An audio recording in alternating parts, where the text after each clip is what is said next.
సృష్టికర్తలైన త్రిమూర్తులనే పసిబిడ్డలాగా మార్చేసిన అద్భుతమైన భారతీయ స్త్రీ శక్తి ఎవరిది? మంత్రాలు చదువుకునే ఋషులు కాదు వాళ్ళు. సూర్యగ్రహణాలు గుట్టు విప్పిన ఖగోళ శాస్త్రవేత్తలు, లోహపు పక్షులను గాలిలో ఎగరవేసిన విజ్ఞాన గనులు. నేడు ప్రపంచమంతా ఎంతో భక్తితో జపించే అత్యంత శక్తివంతమైన గాయత్రి మంత్రం ఎవరి ఉగ్ర తపస్సులోంచి రగిలి ఈ లోకానికి వెలుగునిచ్చిందో మీకు తెలుసా? శ్రీరాముడు అరణ్యవాసంలో ఉన్నప్పుడు ముంచుకొస్తున్న రాక్షస మాయల గురించి హెచ్చరించి సీతమ్మకు ఎప్పటికీ వాడిపోని పూలదండను బహుకరించిన ఆ దివ్యమూర్తులు ఎవరు? గగురుపాటు కలిగించే సప్తఋషుల అసలు చరిత్ర ఏంటో ఈ రోజు తెలుసుకుందాము. మేము కొత్తగా చేతన్ వజ్రల్స్ అని యూట్యూబ్ ఛానల్ స్టార్ట్ చేశాము. ఈ ఛానల్ ని ఎలా సపోర్ట్ చేశారో ప్రతి ఒక్కరూ ఆ ఛానల్ ని సబ్స్క్రైబ్ చేసుకుని సపోర్ట్ చేయండి.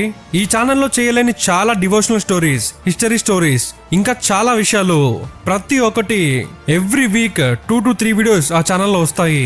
కాబట్టి ప్రతి ఒక్కరూ సబ్స్క్రైబ్ చేసుకుని సపోర్ట్ చేయండి.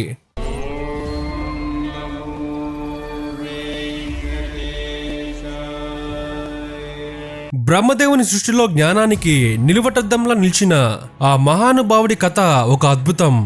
దేవగురువు బృహస్పతి తేజస్సుతో జన్మించిన బాలుడు తల్లిదండ్రులు ఎవరో తెలియని స్థితిలో అడవిలో ఒంటరిగా విడిచిపెట్టబడిన ఆ శిశువును చూసి దేవతలే ఆశ్చర్యపోయారు. సాక్షాత్తు మరుద్గణాలు ఆ బాలుడిని పెంచి పెద్ద చేసి భరత మహారాజు చెంతకు చేర్చారు. ఒక రాజు దగ్గర పెరిగిన వాడు రాజభోగాల వైపు చూడలేదు, కత్తి పట్టి యుద్ధాలు చేయాలనుకోలేదు. ఆయన చూపు ఆకాశం వైపు, ఆయన ఆలోచన సృష్టి రహస్యాల వైపు సాగింది. వేదాలంటే ఆయనకు ప్రాణం. ఒక మనిషి జీవితం 100 ఏళ్ళు అనుకుంటే ఆ 100 ఏళ్లలో వేదాల సారాన్ని పట్టడం సాధ్యం కాదని ఆయనకు అర్థమైంది. అందుకే ఆయన మృత్యువునే ఎదిరించారు. బ్రహ్మదేవుడిని తన తపస్సుతో మెప్పించి ఒక జన్మ చాలదు స్వామి, నాకు మరికొంతకాలం కావాలని కోరుకున్నారు. అలా ఒక జన్మ కాదు, 2 జన్మలు కాదు, ఏకంగా 3 జన్మల పాటు కఠోరమైన బ్రహ్మచర్యాన్ని పాటిస్తూ కేవలం జ్ఞాన సంపార్జన కోసమే తన శరీరాన్ని తపస్సులో ఉడికించారు. 300 ఏళ్ల పాటు నిరంతరాయంగా సాగిన ఆ అధ్యయనం పూర్తయ్యాక బ్రహ్మదేవుడు ప్రత్యక్షమై ఆయన ముందు 3 మహాపర్వతాలను నిలిపాడు.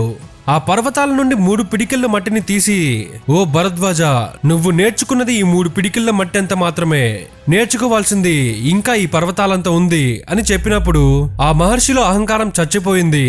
జ్ఞానం అనేది ఒక సముద్రమని, తాను అందులో ఒక చిన్న బిందువునని గ్రహించిన క్షణంలో ఆయన నిజమైన బ్రహ్మర్షి అయ్యారు. అక్కడితో ఆయన ఆగిపోలేదు. తాను సంపాదించిన జ్ఞానాన్ని లోకానికి ఎలా పంచాలని ఆలోచించారు. ఆ ఆలోచన నుంచి పుట్టిందే యంత్ర సర్వస్వం. నేడు ప్రపంచమంతా గొప్పగా చెప్పుకుంటున్న విమాన శాస్త్రం ఆయన మేధస్సు నుంచి పుట్టినదే. ఆకాశంలో లోహపు పక్షులు ఎగరడం సాధ్యమేనా అని లోకం విస్తుపోతుంటే ఏ లోహాలను కలిపితే విమానం గాలిలో తేలుతుందో, సూర్యరశ్మిని శక్తిగా ఎలా మార్చుకోవచ్చో, శత్రువుల విమానాల కంటికి కనిపించకుండా ఎలా మాయం చేయవచ్చో సూత్రాలతో సహా రాసి పెట్టారు. ఇది కదా భారతీయ విజ్ఞానం. ఇది కదా మన ధర్మం యొక్క గొప్పతనం. కేవలం యంత్రాలే కాదు, మనిషి ఆరోగ్యం పట్ల కూడా ఆయనకు అపారమైన కరుణ ఉండేది. అందుకే దేవలోకానికి వెళ్లి ఇంద్రుడిని ప్రార్థించి ఆయుర్వేదాన్ని భూలోకానికి తీసుకువచ్చారు.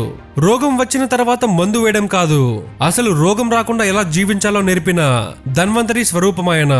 కాశీ క్షేత్రంలో మునులందరినీ పిలిచి రోగాలను నయం చేసే పద్ధతులపై సదస్సులు నిర్వహించిన మొట్టమొదటి వైద్య శాస్త్రవేత్త భరద్వాజుడు. రామాయణం కాలం నాటికి ఆయన ఒక మహావృక్షం లాంటి జ్ఞానశీలి. శ్రీరాముడు అడవులకు వచ్చినప్పుడు ఆ పరమాత్ముడికి తగిన ఆశ్రయం చూపించింది ఈయనే.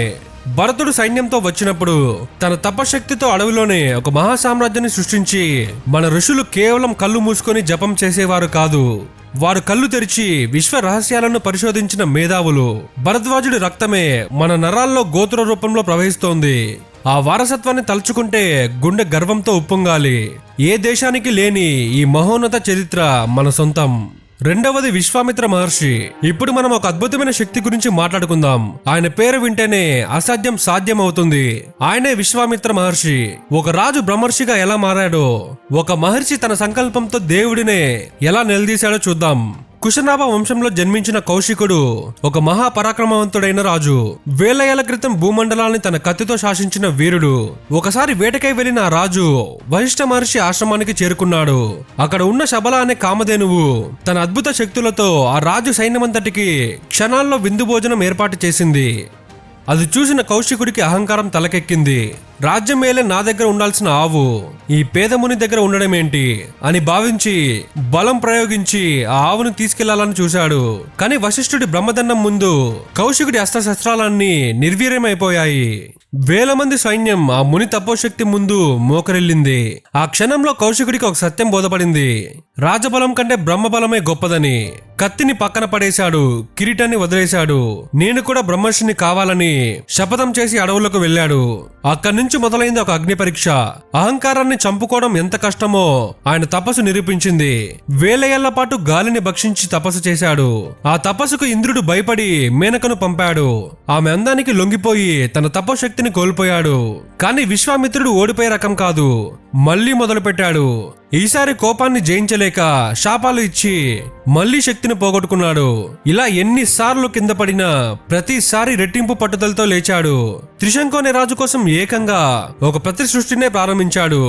దేవతలు చోటు ఇవ్వకపోతే ఏంటి, నేనే వేరే స్వర్గాన్ని నిర్మిస్తాను అని నక్షత్రాలను గ్రహాలను తిరగరాసిన మొండి కట్టం ఆయన. సృష్టి గమనానికి సవాలు విసిరిన సంకల్పం చూసి బ్రహ్మదేవుడు సైతం దిగివచ్చాడు. చివరికి వశిష్ఠుడి నోట నుంచే బ్రహ్మర్షిని పిలిపించుకొని తన లక్ష్యాన్ని సాధించాడు. విశ్వామిత్రుడంటే కేవలం తపస్సు మాత్రమే కాదు, ఆయన లోకానికి ఇచ్చిన అతిపెద్ద వరం గాయత్రి మంత్రం. సూర్యుడిలోని తేజస్సును మన బుద్ధిలోకి ఆహ్వానించే ఆ మంత్రాన్ని దర్శించిన ద్రష్ట ఈయనే. జాతి కుల మతాలకు అతీతంగా మానవాళికి జ్ఞాన మార్గం చూపించిన మహానీయుడు. రామాయణంలో ఆయన పాత్ర ఒక మేలిమలుపు. సిద్ధాశ్రమంలో యజ్ఞం చేస్తున్నప్పుడు రాక్షసుల బాధ తప్పించడానికి దశరథుడి వద్దకు వెళ్లి రామలక్ష్మణులను తన వెంట తీసుకువెళ్లారు. ఆ చిన్న పిల్లలకు బల అతిబల అనే విద్యలను నేర్పి అస్త్రశస్త్రాల రహస్యాలను బోధించి రాముడిని మహావీరుడిగా తీర్చిదిద్దింది ఈయనే. జనక మహారాజు కొలువులో శివధనస్సును విరిపించి సీతారాముల కళ్యాణానికి నాంది పలికిన సూత్రధారి విశ్వామిత్రుడు. ఒక మనిషి తన కృషి ద్వారా దైవత్వాన్ని పొందవచ్చని, పుట్టుకతో కాదు గుణంతోనే గొప్పతనం వస్తుందని ఆయన నిరూపించారు. ఆయనలో ఉన్న పట్టుదల, ఆయన చేసిన పరిశోధనలు, ఆయన లోకానికి ఇచ్చిన వేద మంత్రాలు నేటికి భారతీయుడికి గర్వకారణం. ఇప్పుడు మనం సనాతన ధర్మం యొక్క మౌలిక విజ్ఞానాన్ని, వైద్య శాస్త్రాన్ని మట్టిలో నుంచి పుట్టించిన ఆ నిరాడంబర మూర్తి అత్రి మహర్షి గురించి మాట్లాడుకుందాం. బ్రహ్మదేవుడి నేత్రాల నుంచి వెలువడిన జ్ఞానకాంతి అత్రి మహర్షి. ఈయన కేవలం ఒక ఋషి మాత్రమే కాదు, ఈ విశ్వంలోని వెలుగును చీకటిని తన తపస్సుతో నియంత్రించిన మహాద్రష్ట. అత్రి అంటేనే ఆత్రి అంటే 3 గుణాలకు సత్వ రజ తమో గుణాలు అతీతుడైన వాడు అని అర్థం. ఆయన జీవితంలో అత్యంత శక్తివంతమైన భాగం ఆయన ధర్మపత్ని అనసూయమ్మ. వారిద్దరి దాంపత్యం, వారి తపస్సు ఈ లోకానికి ఒక గొప్ప పాఠం. ఒకసారి ఈ లోకంలో ధర్మం క్షీణించి వర్షాలు లేక కరువు తాండవిస్తున్నప్పుడు ఆ దంపతుల తపశక్తిని చూసి దేవతలు సైతం అసూయపడ్డారు. వారి పాతివ్రతాన్ని తపస్సును పరీక్షించడానికి సాక్షాత్తు త్రిమూర్తులు బ్రాహ్మణ రూపంలో వచ్చి అనసూయమ్మను వివస్త్రగా భోజనం వడ్డించమని అడుగుతారు. ఆ క్షణంలో ఆమె కంగారు పడలేదు, భయపడలేదు. తన భర్త పాదాలను స్మరించి ఆ 3 దేవులను పసిబిడ్డలా మార్చేసింది. ఇది కదా భారతీయ స్త్రీ శక్తి. ఇది కదా అత్రి మహర్షి సంపాదించిన ధర్మబలం. ఆ తర్వాతే ఆ త్రిమూర్తులు వారి భక్తికి మెచ్చి దత్తాత్రేయుడిగా వారింట్లోనే పుత్రుడిగా జన్మించారు. ఆధ్యాత్మిక గురువు మాత్రమే కాదు, ఆయన ఒక గొప్ప ఖగోళ శాస్త్రవేత్త. వేదకాలంలోనే సూర్యగ్రహణం వెనుకున్న రహస్యాన్ని ఛేదించిన వాడు ఈయనే. ఒకానొక సమయంలో స్వర్భానుడు అనే అసురుడు సూర్యుడిని కప్పివేసి లోకాన్ని అంధకారంలో ముంచివేసినప్పుడు సమస్త జీవరాశి భయంతో వణికిపోయింది. అప్పుడు అత్రి మహర్షి తన తపశక్తితో ఆ చీకటిని చీల్చి సూర్యుడికి తిరిగి వెలుగును ప్రసాదించారు. నక్షత్రాల గమనాన్ని బట్టి కాల నిర్ణయం చేయడం, గ్రహాల స్థితిగతులను లెక్కగట్టడంలో ఆయన వేసిన పునాదులే నేటి ఆధునిక అంతరిక్ష విజ్ఞానానికి మూలాలు. ఆయన రాసిన అత్రి సంహిత నేటికి మానవ జీవన ధర్మానికి ఒక దిక్సూచి. రామాయణంలో రాముడు వనవాసానికి వెళ్ళినప్పుడు అత్రి మహర్షి ఆశ్రమాన్ని సందర్శిస్తారు. అప్పుడు అనసూయమ్మ సీతమ్మకు ఎన్నటికీ వాడిపోని పూలదండను, దివ్యమైన వస్త్రాలను బహుకరించి త్రిధర్మాన్ని బోధిస్తుంది. అత్రి మహర్షి రాముడికి రాబోయే కాలం గురించి, అడవిలో ఎదురయ్యే రాక్షసుల మాయల గురించి హెచ్చరించి మార్గనిర్దేశం చేస్తారు. శాంతికి మారుపేరుగా కనిపించిన లోకానికి ఆపద వస్తే తన మంత్రశక్తితో అస్త్రాలను సృష్టించగల దీశాలి ఆయన. విజ్ఞానం అంటే కేవలం యంత్రాలు కావు, ప్రకృతితో మమైకమై జీవించడం, పంచభూతాలను అర్థం చేసుకోవడం. మనం ఈ భూమి మీద వెలుగును చూస్తున్నామంటే ఆ వెలుగు వెనక ఉన్న రహస్యాలను వేల ఏళ్ల క్రితమే వివరించిన మేధావి అత్రి మహర్షి. సముద్రపు నీటిని మంచినీరుగా ఎలా మార్చాలో చెప్పిన ప్రపంచపు మొట్టమొదటి సముద్ర శాస్త్రవేత్త ఎవరో తెలుసా? నేటి విద్యుత్ ఘటాలు అంటే బ్యాటరీలు ఎలా పనిచేస్తాయి, గాల్లో ఎగిరే బెలూన్ల వెనుక ఉన్న రసాయన శాస్త్రం ఏంటి, ఇవన్నీ వేల ఏళ్ల క్రితమే అగస్త్య సంహితలో ఎలా రాయబడ్డాయి. మిగిలిన సప్తఋషుల గురించి తెలుసుకోవాలనుకుంటే పార్ట్ 2 అని కమెంట్ చేయండి. మీ కమెంట్స్ ఆధారంగా పార్ట్ 2 చేయడం జరుగుతుంది. అలానే ఈ వీడియోని ప్రతి ఒక్కరూ లైక్ చేయండి. అలానే వీడియోలో ఉందో కమెంట్ అయితే చేయండి.